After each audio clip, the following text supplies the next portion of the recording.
अच्छा साइमा, मुझे आप ये बताएं, आप यू यंग और आपने एक फैसला था, आपने बड़ा ले लिया, आगे आपने सोचा कि आपने मूव ऑन करना है। कभी आपके बच्चे भी आपसे कहते हो क्योंकि हमारे यहाँ बंदे मूव ऑन कर जाते हैं, खवातीन नहीं करती, तो आपने सोचा कि हाँ भाई नहीं, खवातीन भी कर जाती हैं, अच्छी बात है, बिल्कुल और राइट है, इसमें कोई बुराई नहीं है, बिल्कुल राइट। मैं ये तो नहीं कहूँगी कि आगे मैं मूव ऑन नहीं करूँगी, लेकिन अभी कोई मेरा प्लान नहीं है मूव ऑन करने का। लेकिन हाँ, अगर कोई बेहतर इंसान मेरी ज़िंदगी में आता है तो व्हाई नॉट, क्योंकि ये हक़ तो अल्लाह ने मुझे दिया हुआ है, तो इसमें कोई बुराई नहीं है। लेकिन अभी फ़िलहाल मैं अपने बच्चों पे फोकस कर रही हूँ, अपने पे फोकस कर रही हूँ और अपने काम पे फोकस कर रही हूँ। और बच्चे वैसे आपसे कहते हैं कि जी अम्मा जरा नहीं, हरगिज़ नहीं, तीनों तो ऐसे जैसे कहाँ कौन क्या ऐसे पीछे लगे होते हैं। लेकिन ऐसे इस टॉपिक पे मेरी वाली बात होगी ना, तीन भाई हैं मेरे बड़े सख्त। लेकिन मदीहा, मैं बताऊँ, मेरा जो बड़ा बेटा है माशाल्लाह, वो अभी सेंसिबल, तो वो अक्सर कभी मेरी इस टॉपिक पे बात होती है तो वो हमेशा मुझे ये कहता है कि आपकी मामा, ये आपकी लाइफ है, इट्स योर लाइफ, आप जिस चीज़ में खुश हैं मैं आपके साथ खड़ा हूँ। तो दानियल का मुझे ये बहुत बड़ा सपोर्ट है। सही। अच्छा, जो भाई हमारे जो टेलीविज़न के जितने भी फेसेस हैं ना, सिर्फ ये नहीं कि उनके वैसे काम की, उनकी अपने आप को एक शेप में रखने की भी स्ट्रगल होती है, एक फिटनेस की भी स्ट्रगल है। वो आप लोग तो जो बड़े, मतलब हम लोग जो इतने मज़े से हर चीज़ खा लेते हैं, ये नहीं खा सकते ना, मतलब of course they have to look beautiful. And तो वो मुझे बताएं, वो आपकी फिटनेस का क्या राज है? आप किन किन चीज़ों को आपने ज़िंदगी अब नो कह दिया हुआ है? अच्छा, कुछ चीज़ें तो ऐसी हैं जैसे कि मैं बेकरी आइटम ना होने के बराबर में यूज़ करता हूँ, और दूसरा हमारे भूख रख के मैं खाना खाता हूँ, मैं पेट भर के खाना नहीं खाता हूँ। तो कोई ऐसा नहीं है स्पेशल के जी कि मैं सुबह, यही है तो यही है वो फार्मूलाज का।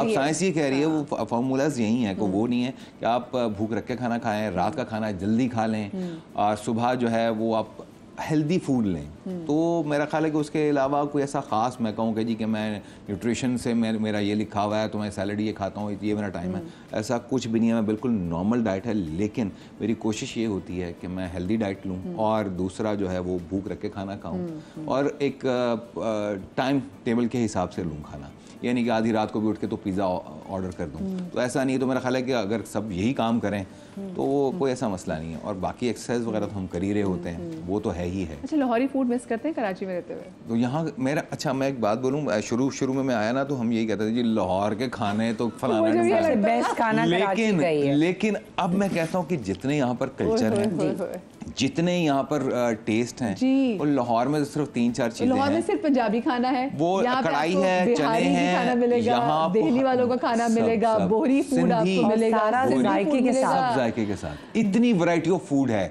तो अब मैं कहता हूँ, सॉरी मैं शुरू में यही कहता था कि नहीं जी लाहौर, नहीं मैं आपको सेकंड करती हूँ यहाँ पे। तो मैं जब यहाँ पर आया और उसके बाद मैंने इतनी वैरायटी ऑफ फूड्स देखे, डोसा मैंने कभी नहीं खाया हुआ था, गुजराती फूड बिल्कुल, हाँ। तो इसी तरह से और बहुत सारी ऐसी चीजें हैं। तो वैरायटी ऑफ फूड तो कराची में है, नो डाउट, और टेस्ट वाला। अच्छा, असल में मसला ये ना कि अब जो पंजाबी है ना, जो लाहौर से, तो हमें हर चीज़ में गोश्त की आदत होती है। हम सब्जी को उसके उस एहतराम और डेकोरम के साथ पका ही नहीं सकते। हमारी हर सब्जी के अंदर गोश्त होता है, आलू और गोश्त। हाँ, आलू और गोश्त, वाकई मतलब ये दोनों फारिग फेरे होते हैं। दाल गोश्त, गोभी गोश्त, भिंडी गोश्त, हर चीज़ में करेले गोश्त, मतलब गोश्त हैज़ टू बी एवरीवेयर। हाँ, अच्छा आप मुझे बताएं, जो क्या कहते हैं स्पेसिफिकली, जो मैं खाने वाले की बात करती कि आपने फिर खुद को कैसे मेंटेन किया हुआ है? मुझे तो मदीहा समझे 4 साल लगे हैं अपने आप को टोन डाउन करने में, क्योंकि मैं काफ़ी चबी थी और काफ़ी मेरा वेट था। तो अब वही वाली बात है कि अब जो नॉर्मल ऐसा अच्छा मैं कोई साइंस नहीं है जो मैं कर रही हूँ कि एक्स्ट्रा ऑर्डिनरी कोई चीज़ है, लेकिन ये कि मैं सबसे पहले तो आप अपनी बॉडी को देखें, जितना आप समझती हैं उतना कोई नहीं समझता, बिल्कुल ऐसे। तो बस उस हिसाब से आप अपना खाना स्टार्ट करें। बस वही है कि अपनी ज़िंदगी से मीठा कट डाउन कर दें, सॉफ्ट ड्रिंक्स कट डाउन कर दें। मीठा आप ज़िंदगी से मीठा निकाल दें, आप वैसे ही टोन डाउन होना शुरू हो जाएंगे, क्योंकि मीठा एक ऐसी चीज़ है कि आप समझें कि कैंसर सेल्स तो सब में होते हैं, आप खिला रहे हैं, उनको फीड कर रहे हैं। तो बस 7 बजे के बाद मैं खाना नहीं खाती, इंटरमिटेंट फास्टिंग पे चली जाती हूँ। तो समझेंगे 14, 15, 16 घंटे की फास्टिंग हो जाती है। तो ये, और फिर जिम स्टार्ट है मेरा, तो अल्हम्दुलिल्लाह। इंटरमिटेंट वैसे वर्क्स लाइक मिरेकल। और जैसे इन्होंने बात भी की ना, तो मैं आपको बताऊँ, ये रिसर्च भी है साइंस की, कि जो आपका ब्रेन है ना, जब आप खाना खा रहे होते हैं तो वो थोड़ी, जब आपका पेट भर भी चुका होता है ना, उससे भी थोड़ी देर बाद आपके दिमाग को मैसेज पहुँच जाता है कि बस, आपका दिमाग जो पूरी बॉडी के मैं फुल हूँ, आप फुल हो चुके होते पहले से, तभी वो कहते हैं ना कि थोड़ी सी भूख रख के आपने, हाँ। तो आपने इसीलिए क्योंकि आप फुल हो चुके होते हैं, लेकिन आप अपने मैदे को अगर वैसे अगर ब्लोट कर हाँ। देंगे तो फिर वो और मांगेगा। ये भी बात है। आप देखें, आप अगर मीठा खाना शुरू कर दें, आपकी बॉडी क्रेव करती है। हाँ। मीठा मीठा मीठा चाहिए, मीठा चाहिए, फिर आप अजीब से हो जाते हैं। बट वो एक टाइम के बाद जब आप मीठा शुगर एक हफ्ते में आप खत्म करते हो, बॉडी की क्रेविंग खत्म हो जाती है। अब मैं जैसे सुबह उठ के मेरा एक है रूटीन कि मैंने जो है वो गर्म पानी में अदरक और दालचीनी और इस तरह की चीज़ें वो करना है, और उसके बाद हनी जो है उसमें मिक्स करना है। ये मेरे अर्ली रूटीन है। ये आपकी पता है, ये बॉडी आपको कहते हैं साइकोलॉजिकली भी हील करता है। करता नॉट ओनली कि अंदर से फिजिकली आप हील हो तो रहे हैं। ये सुबह उठ के मेरा निहार मुँह जो है वो मैंने ये कप जो है वो पीना होता है। बस आज से ये तो ये मैं भी सोहेल से मुझे जैसे पता, मैं छोटी सी ब्रेक लेंगे, मुझे ब्रेक से वापस आते हैं सारी गेम्स रहेगी भाई, ब्रेक के बाद होता है कुछ बातों में लगती है।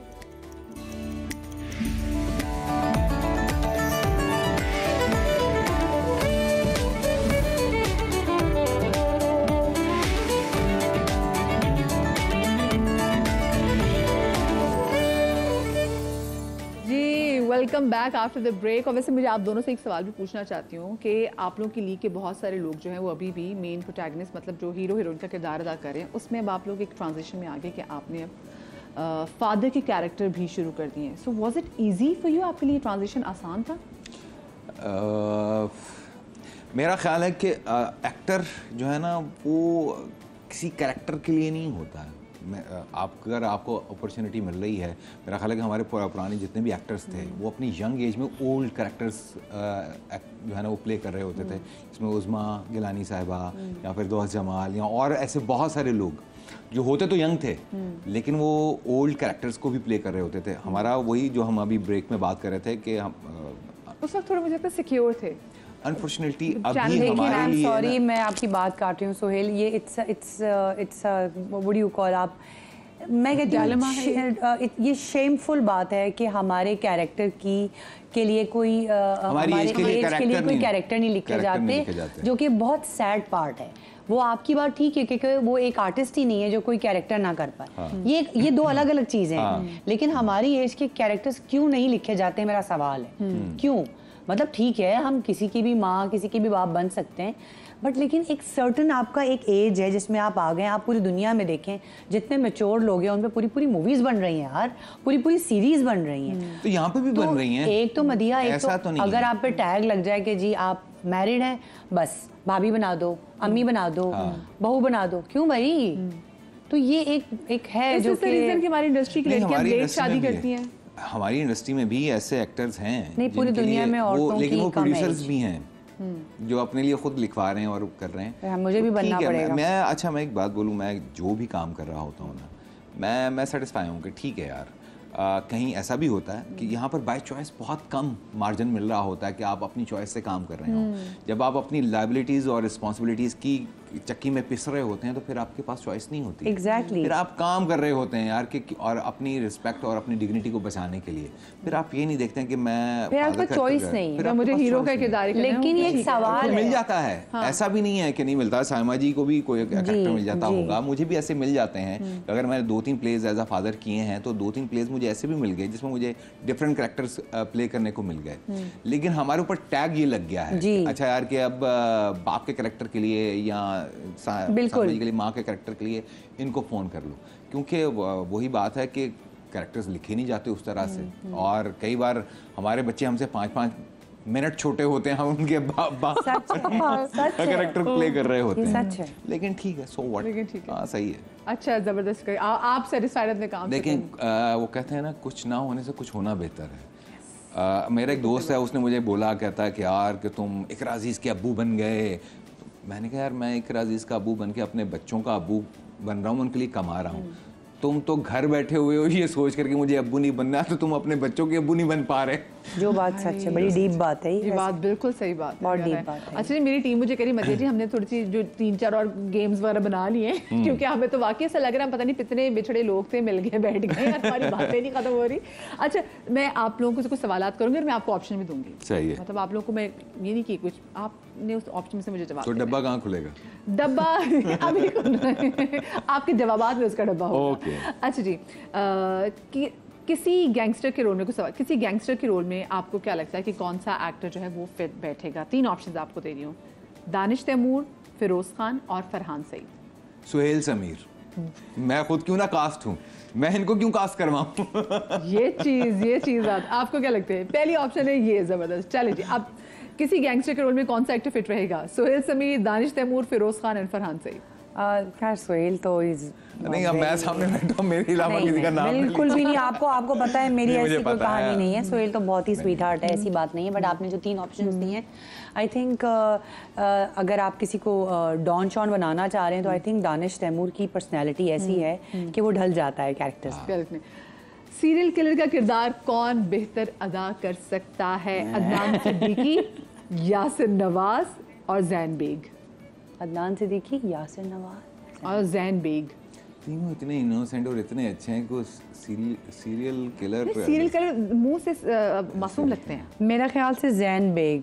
हाँ, जैन बेग। कभी ऐसा जरूरी नहीं कि आपको लुक्स में जाके आपको नहीं पता आपके अंदर क्या है, तो ये भी होना चाहिए। सही। आपको ऐसा किरदार जो जहनी तौर पर बीमार लड़की का लीड रोल हो? यमुना जैदी, आयजा खान और कुबरा खान। आई थिंक यमुना अच्छा करेगी। हाँ, साइकोटिक, बिकॉज वो है बहुत बड़ी अच्छा। वर्सेटाइल। हाँ। यंग टू ओल्ड ट्रांजिशन का किरदार इस वक्त आपके ख्याल में कौन अच्छा कर सकता है? सबा कमर, महविश हयात या माया खान? सबा। सबा। इनमें से कौन है जो कोई भी कैरेक्टर बड़े आराम से कर सकता है?